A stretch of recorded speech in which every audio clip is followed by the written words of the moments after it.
Hello and welcome to my channel Willow versus Leather Cricket. I'll be analyzing or providing some insights into the second game between Pakistan and New Zealand in Christchurch. The game is about to begin in less than 45 minutes for me. For you guys in Asia, in India, Pakistan, it's pretty early in the morning right now. So I'm not sure how many of you will be watching the game live from the beginning of the game. Before I get into the second game, let me just do a quick recap of the first game of what were the gains for both the teams in the first game. So for Pakistan, Fawad Alam, he's been making news for his brilliant fourth innings 100. Mohammad Rizwan, he scored 50s in both innings.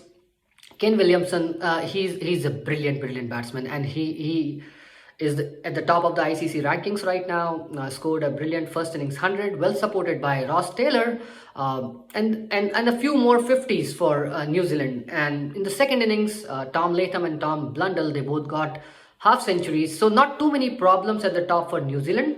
The game went right down to the wire, and I was just hoping that the tail enders will pull it off for Pakistan. It wasn't to be, but a nail biter nevertheless, and it was a fun game to watch. It was for somebody who is an outsider to the fan base of both New Zealand and Pakistan. It's a lot of fun. Less nerves, more fun.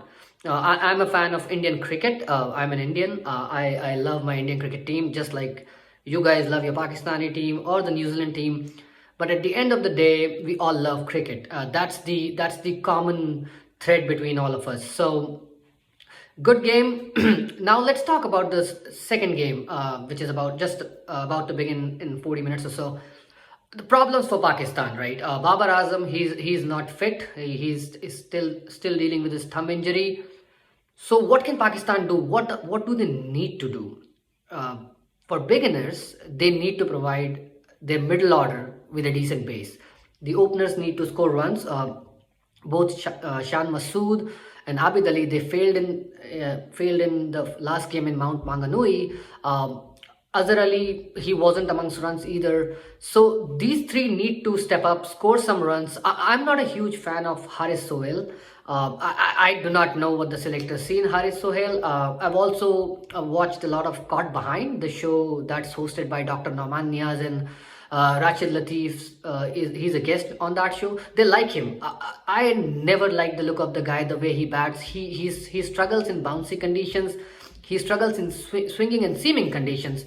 He can score runs in the subcontinent, but this is not the subcontinent. But given Babar Azam is not fit, I am assuming that Pakistan is going to go with the same playing 11. So their top four will need to put on some runs on the board, because that's the difference between what the New Zealanders are doing and what the Pakistani team is doing right now.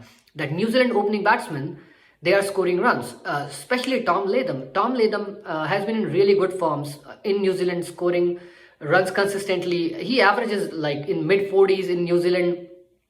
You can have a one-off bad innings, but he's generally been good.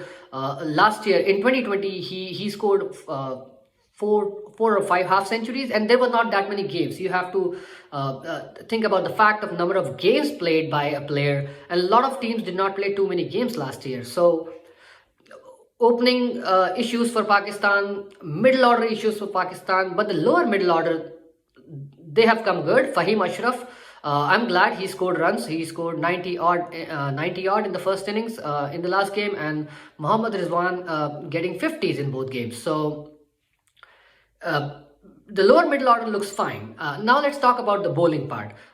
New Zealand will be losing the services of Neil Wagner for this game. He injured his foot in the first game, kept bowling and bowling and bowling. Eventually was a big impact in the overall result of the game, but he's out for this game. And Matt Henry, he's replaced Neil Wagner, and he's quick. Neil Wagner, although provides a totally different skill set. The guy is quick. He bowls brilliant bouncers, and his left arm angle provides poses more challenges for the batsman, which I don't see Matt Henry doing. So this is a plus for Pakistan. And that they don't have to deal with Neil Wagner in this game. In terms of Pakistan bowling, Shaheen Shah Afridi, he was pretty good in the first innings. He got 4 wickets. Yasir Shah hasn't been able to make that impact in the last few years, outside the subcontinent especially. But I guess he is the lone spinner, who with so much experience that he has. He is going to continue playing in this game, so I do not see any changes in the playing 11. Uh, Hopefully, Muhammad Abbas will get some wickets this time around, because he hasn't been amongst the wickets in the last 12 games he has played. He's been averaging close to 40 with 23 odd wickets, and these conditions should suit him. He's a seam bowler and he swings the ball as well. Doesn't have too much pace, so he needs to make inroads with the new ball. He's been economical, but you need to get wickets in Test cricket. So Naseem Shah, he's quick, but I think he's wayward. He bowls too many scoring deliveries, too many short and wide balls. The batsman can capitalize on, and in these conditions, you just need to stick to the channel. Just keep it outside off stump, keep that nagging line and length, and make the batsman play. So hoping for a good game, and this particular game is going to have a huge impact on the ICC Test Championship. If New Zealand wins it, that makes India's path that much more difficult for the World Test Championship. And also, if New Zealand beats Pakistan 2-0, they will be the #1 ranked team in the ICC rankings, at least for a while. So all the best to both the teams. I'll be analyzing the game more as the days progress. This will be the first day of the game. So hoping for a good game. All the best to both the teams, and do like my video and subscribe to my channel. And if you have any comments, anything that you would like to listen to, you would like me to add more of anything, please let me know, and have a good one. Thank you.